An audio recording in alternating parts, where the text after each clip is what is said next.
आप सभी का स्वागत है अनीता जी के क्लासेस में। फ्रेंड्स, आज का इस वीडियो में हम लेकर आए हैं, जैसा कि आप यहां पे देख सकते हैं, ए है एसएससी सिलेक्शन पोस्ट 13 के लिए बहुत ही अच्छा बुक है। जैसा कि आप यहां पे देख सकते हैं, ए जो बुक है आपका यूथ कंपटीशन टाइम्स पब्लिकेशन का है। इसमें कम से कम आपको 21 प्रैक्टिस शीट जो है पढ़ने के लिए मिल जाता है। जैसा कि आप यहाँ पे देख सकते हैं, ये जो है आपका सॉल्व पेपर एवं प्रैक्टिस बुक भी है। तो एक बहुत ही अच्छा बुक है। यदि आप एसएससी सिलेक्शन पोस्ट के लिए फॉर्म फिलअप किए हैं और सोच रहे हैं कि हम क्या करें क्या ना करें, क्योंकि एग्ज़ाम का जो टाइम है बहुत ही कम बचा है और कम समय में जो है तैयारी कैसे करें, तो आपके लिए एक ही उपाय है कि आप जो है प्रैक्टिस शीट लगाइए। तो प्रैक्टिस शीट कौन सा लगाएं? तो मैं आपके जैसा कि देख सकते हैं स्क्रीन पे, ये रहा आपके लिए बुक है। ये बहुत ही अच्छा एक प्रैक्टिस शीट है और इस प्रैक्टिस शीट को जो है मैं अपने चैनल के माध्यम से बहुत ही अच्छे तरीके से जो है पढ़ाने की प्रयास कर रही हूँ। तो जितने भी लोग अभी तक मेरे साथ नहीं जुड़े हैं तो कोई बात नहीं, अभी जुड़ जाइएगा। जुड़ने के लिए क्या करना पड़ेगा? तो जुड़ने के लिए ना सबसे पहले चैनल को सब्सक्राइब करना पड़ेगा, साथ में बेल आइकन को भी ऑन करके रखना पड़ेगा, क्योंकि जब भी हम वीडियो अपलोड करें तो उसका जो नोटिफिकेशन रहे सबसे पहले आपके पास मिल जाएगा। ठीक है, चलिए इस वीडियो को स्टार्ट करते हैं। यहाँ से पढ़ाना स्टार्ट करेंगे। जैसा कि आप यहाँ पे देख सकते हैं, यहाँ पे दिया हुआ है एग्ज़ाम डेट 25/6/2024 में आपका एग्ज़ाम हुआ है एसएससी सिलेक्शन पोस्ट के लिए, जिसमें कम से कम आपका 100 प्रश्न जो है पूछे गए थे और 100 प्रश्न जो थे आपका 100 नंबर के था। और आपको 2025 में भी जो है आपको 100 क्वेश्चन मिलेंगे और 100 नंबर के मिलेंगे, जिसमें कम से कम आपका 1/4 यानी कि 1/4 आपका नेगेटिव मार्किंग रहने वाला है एग्ज़ाम में। तो इस चीज़ को भी आप ध्यान में रखते हुए चलिएगा। इसका हम सिलेबस के बारे में थोड़ा सा बात कर लेते हैं। तो इसमें कम से कम आपका 25 क्वेश्चन रीजनिंग का, 25 क्वेश्चन मैथ का, 25 क्वेश्चन आपका इंग्लिश का और वही आपका 25 क्वेश्चन जो रह जाएगा आपका वो जीके जीएस का, यानी कि टोटल मिलाकर कितना हो गया 100 क्वेश्चन और 100 नंबर का। तो इस चीज़ को भी आप ध्यान में रखते हुए चलिएगा। और मैं आप लोगों को बताना चाहूँगी कि मैंने कम से कम इस बुक से जो है प्रैक्टिस शीट नंबर 3 तक जो है ऑलरेडी पढ़ा चुकी हूँ। तो जो लोग नहीं देखे हैं practice sheet number 1, practice sheet number 2 और प्रैक्टिस शीट नंबर 3, तो कोई बात नहीं, जाके सबसे पहले मेरे चैनल का जो प्लेलिस्ट है उसमें चेक कीजिएगा। तो आपको वहाँ पे प्रैक्टिस शीट नंबर 3 तक जो है वहाँ पे वीडियो मिल जाएगा, तो उसको पहले पढ़ लीजिएगा। ठीक है, बट आज मैं इस वीडियो में लेकर आई हूँ, ये प्रैक्टिस शीट नंबर 4 है। क्या है? प्रैक्टिस शीट नंबर 4 है। तो इस चीज़ को भी ध्यान में रखते हुए चलिएगा। ठीक है, चलिए इस वीडियो को स्टार्ट करते हैं। देख सकते हैं फ्रेंड्स, यहाँ पे सबसे पहले यहाँ दिया हुआ है रीजनिंग का प्रश्न। आपको जितना भी रीजनिंग का प्रश्न रहेगा उसे जो है खुद ही सोल्व करने की प्रयास करिएगा। इसका जो पीडीएफ रहेगा हम अपने टेलीग्राम ग्रुप में अपलोड कर देंगे। वहाँ से जाके जितना भी रीजनिंग, मैथ और इंग्लिश का प्रश्न रहेगा उसे जो है खुद ही सोल्व करने के प्रयास करिएगा। मैं जो यहाँ पे पढ़ाने वाली हूँ ओनली जीके जीएस पढ़ाने वाली हूँ। क्या पढ़ाने वाली हूँ? Only GK GS. इस चीज़ को भी ध्यान में रखते हुए चलिएगा। जैसा कि आप यहाँ पे देख सकते हैं, यहाँ पे दिया हुआ है आपका जनरल अवेयरनेस, यानी कि यहाँ से आपका जीके जीएस जो है स्टार्ट होता है। ठीक है, यहाँ पे देख सकते हैं फ्रेंड, ध्यान दीजिएगा। सबसे पहला नंबर प्रश्न में दिया हुआ है कि the complete advents of Feluda पुस्तक के जो लेखक है निम्नलिखित में से कौन है? निम्नलिखित में से कौन है बताइएगा। तो इसका right answer friends option number आपका डी होगा और डी में दिया हुआ है सत्यजीत रे। कौन थे? सत्यजीत रे। ऑप्शन नंबर आपका डी होगा राइट आंसर। ये जो है सत्यजीत रे, ये भारतीय फिल्म निर्माता है। कौन है? भारतीय फिल्म निर्माता है और इन्हीं के द्वारा जो है ये पुस्तक लिखा गया है। ठीक है, चलिए आप यहाँ पे देख सकते हैं फ्रेंड्स, क्वेश्चन नंबर 2 है। इसमें दिया हुआ है कि निम्नलिखित मौर्य शासकों में से कौन पहला ऐसा शासक था जिसने शिलालेखों के माध्यम से धम्मा के विचार और अभ्यास के संबंधित अपने संदेशों को अपनी प्रजा तक पहुंचने का प्रयास किया था? तो किसने किया था? तो अशोक। ऑप्शन नंबर आपका डी होगा राइट आंसर। ये जो अशोक हैं प्राचीन भारतीय उपमहाद्वीप के सबसे शक्तिशाली सम्राटों में से इनको एक माना जाता है। ठीक है, इस चीज़ को भी आप ध्यान में रखते हुए चलिएगा। पता है 268, नोट कर लीजिएगा, 268 से लेके 232 तक जो है ईसा पूर्व तक इनके बीच जो है उन्होंने देश के एक बड़े हिस्से पे जो है प्रभारी हिस्से पे जो है शासन किए थे, काम किए थे। कौन? तो अशोक किए थे। इस चीज़ को भी ध्यान में रखते हुए चलिएगा।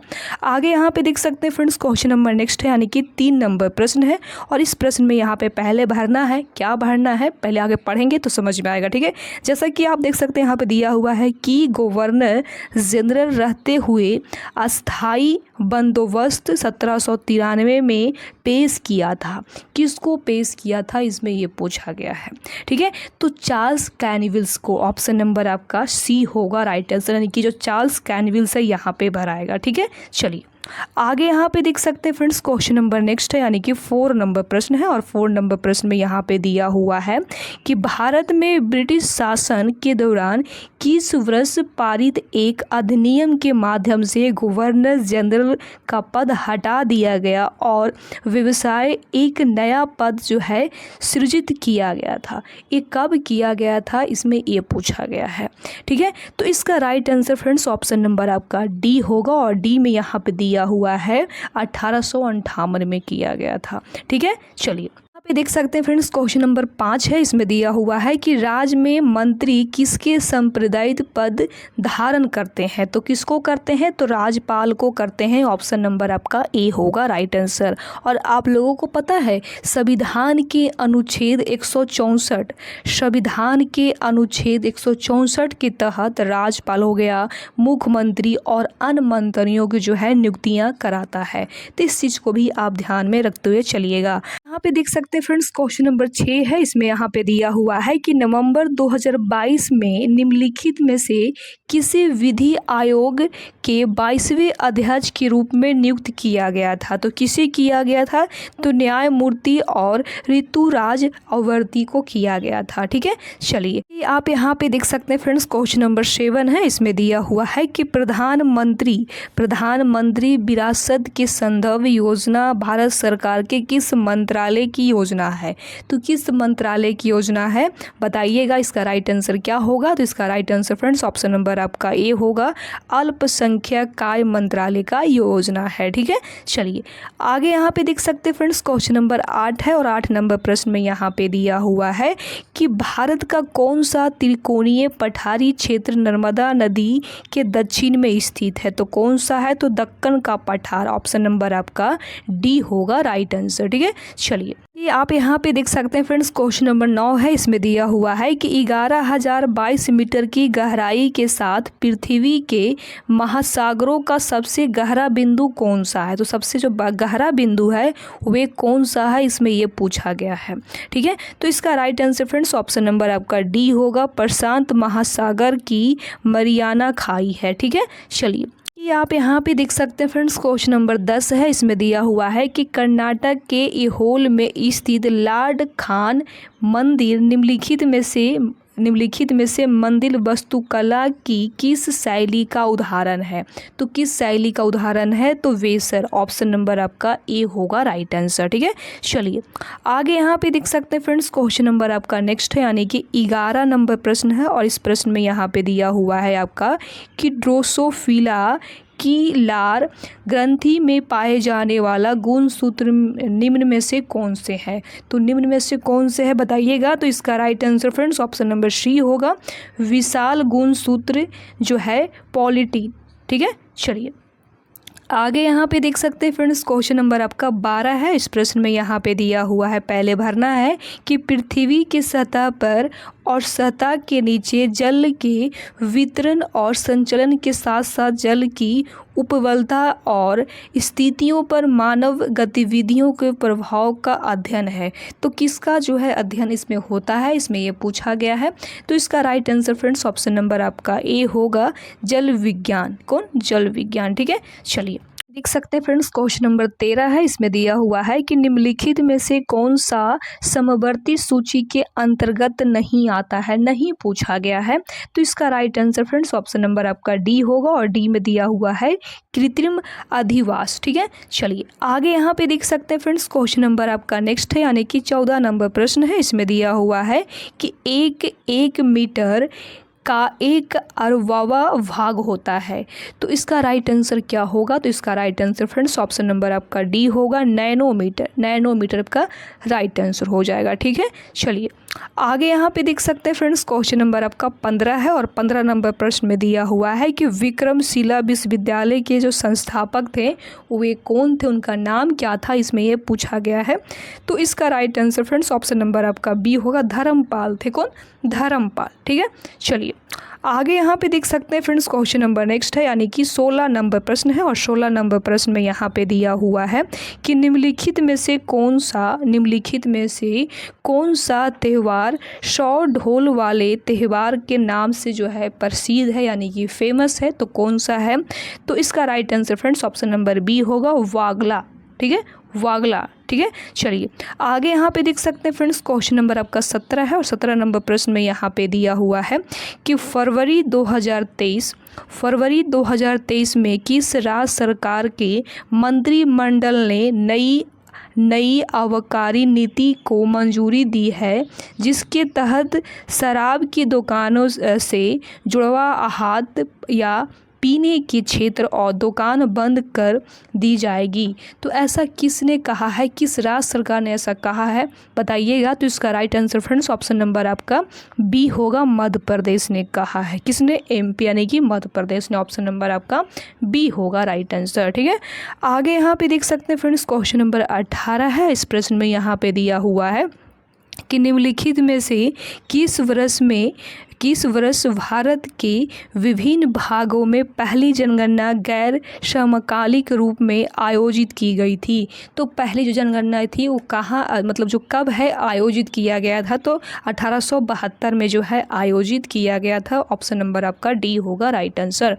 ठीक है, चलिए कि आप यहाँ पे देख सकते हैं फ्रेंड्स, क्वेश्चन नंबर 19 है। इसमें दिया हुआ है कि पद्मश्री पुरस्कार विजेता गोसाविटु शेख हसन को बजाने के लिए जाना जाता है। तो इसका right answer friends option number आपका डी होगा। और डी में दिया हुआ है नद स्वरम के क्षेत्र में जो है इनको बजाने के क्षेत्र में जाना जाता है। ठीक है, आप यहाँ पे देख सकते हैं फ्रेंड्स, क्वेश्चन नंबर 20 है। इसमें आपका दिया हुआ है कि एड्स का पूर्ण रूप क्या है, यानी कि जो एड्स होता है इसका जो पूरा नाम यानी कि फुल फॉर्म होता है वो क्या होता है, वो पूछा गया है। तो इसका right answer friends option number आपका डी होगा, एडवर्ड्स इम्यूनोडेफिशिएंसी सिंड्रोम होता है। और आप लोगों को पता है ये जो एड्स होता है पूरे विश्व में 1 दिसंबर को जो है मनाया जाता है। ठीक है, चलिए आगे यहाँ पे देख सकते हैं फ्रेंड्स, क्वेश्चन नंबर 21 है। इस प्रश्न में दिया हुआ है कि निम्नलिखित में से कौन से त्यौहार में कोलम बनाया जाता है? कोलम ये जो है कौन सा त्यौहार में जो है बनाया जाता है, इसमें ये पूछा गया है। तो ये पोंगल एक त्यौहार होता है, तो पोंगल में जो है कोलम बनाया जाता है। ऑप्शन नंबर आपका डी होगा राइट आंसर। ठीक है, चलिए आगे यहाँ पे देख सकते हैं फ्रेंड्स, क्वेश्चन नंबर 22 है। इसमें दिया हुआ है आपका कि भारत सरकार योजना आयोग 2013 के अनुसार भारत में गरीबी रेखा से नीचे लोगों का प्रतिशत जो है वो कितना है, ये पूछा गया है। तो इसका right answer friends option number C होगा, 21.92% है। ठीक है, चलिए आगे यहाँ पे देख सकते हैं फ्रेंड्स, क्वेश्चन नंबर 23 है। और 23 नंबर प्रश्न में दिया हुआ है कि निम्नलिखित में से कौन सा विकल्प गलत है? गलत पूछा गया है कि विधानसभा का सदस्य बनने के लिए एक व्यक्ति को होना चाहिए, यानी क्या होना चाहिए, ये पूछा गया है। तो पता है क्या होना चाहिए, सभी को पता है कि क्या होना चाहिए। इसका राइट आंसर क्या होगा? तो इसका right answer friends option number आपका डी होगा, कम से कम 21 वर्ष जो है उनकी आयु प्राप्त हो, मतलब होना चाहिए। और यही नहीं, उनको कम से कम भारत के नागरिक होना चाहिए, लाभ किसी भी लाभ पद पे नहीं होना चाहिए, मतदान सूची में उनका जो है उनका या उनकी नाम होना चाहिए। ठीक है, इस चीज़ को भी ध्यान में रखते हुए चलिएगा। आगे यहाँ पे देख सकते हैं फ्रेंड्स, क्वेश्चन नंबर आपका 24 है। और 24 नंबर प्रश्न में दिया हुआ है कि भारतीय संविधान का कौन सा अनुच्छेद यह स्पष्ट करता है कि राज्य के नीति निर्देशक तत्व देश के शासन के मूलभूत है या और विधि बनाने में इन तत्वों का लागू करना राज्य का कर्तव्य होगा? तो एक कौन सा अनुच्छेद यानी कि कौन सा आर्टिकल के तहत जो है होता है? तो आर्टिकल आपका 37 अनुच्छेद आपका 37 के तहत होता है। ऑप्शन नंबर आपका सी होगा राइट आंसर। ठीक है, चलिए कि आप यहाँ पे देख सकते हैं फ्रेंड्स, क्वेश्चन नंबर 25 है। इसमें दिया हुआ है कि निम्नलिखित हिंदुस्तानी शास्त्रीय संगीतकारों में से कौन जो है मौहर घराने से संबंधित नहीं है? नहीं पूछा गया है, तो उस्ताद विक्रमशिला खान है। ऑप्शन नंबर आपका सी होगा राइट आंसर। ठीक है, चलिए जैसा कि आप यहाँ पे देख सकते हैं, मैंने पूरा के पूरा 25 क्वेश्चन क्वेश्चन जो है जीके जीएस के यहाँ पे पढ़ाने की कोशिश की हूँ। आगे यहाँ पे देख सकते हैं, आगे आपका मैथ का प्रश्न दिया हुआ है, तो जितना भी इंग्लिश, मैथ और रीजनिंग का प्रश्न रहेंगे वो जो प्रश्न को है खुद ही आप सोल्व करने की प्रयास करिएगा। इसका जो PDF होगा हम अपने टेलीग्राम ग्रुप में अपलोड कर देंगे, वहाँ से जाके जो है बढ़िया से पढ़ लीजिएगा। बाकी हमने जीके जितना भी था उसको पढ़ाने की प्रयास की हूँ। आपको ये वीडियो कैसा लगा प्लीज़ अपनी राय कमेंट करके ज़रूर बताइएगा। बाकी हम मिलते हैं नेक्स्ट वीडियो में, तब तक के लिए बाय बाय, टेक केयर, जय हिंद।